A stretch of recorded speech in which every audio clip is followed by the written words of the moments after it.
ঢঙের ভর্তা বানাচ্ছি আজকে। আসসালামু আলাইকুম, কেমন আছেন সবাই? আশা রাখি আপনারা সবাই ভালো আছেন।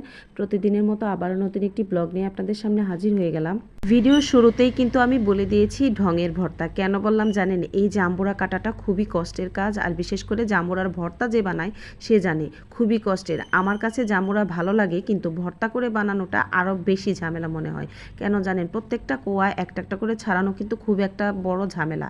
এটা যদি এক হাত দিয়ে করা হয় খুবই কষ্ট। আমি মনে করি 10 মিলে করি কাজ, হারি জিতি নাহিলাস। এই ক্ষেত্রে জাম্বুরার প্রযোজ্য ছিল জানেন।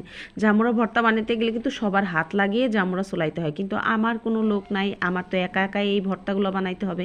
সেজন্য আমার ভর্তাটা খুবই বিরক্ত লাগে, যদিও ভর্তা করলে অনেক ভালো লাগে, সেজন্য এইখানে করতেছি। আর মাহিনের বাবাই এই ভর্তাটা খুবই পছন্দ করে, সেজন্য আমি করতেছি। কিচ্ছু করার নাই, সবার যেটা পছন্দ সেটা তো আমার করতেই হবে। আমি কিন্তু জাম্বুরার ব্লগটাও আপনাদের সাথে করেছি, কিভাবে আমি জাম্বুরা গাছ থেকে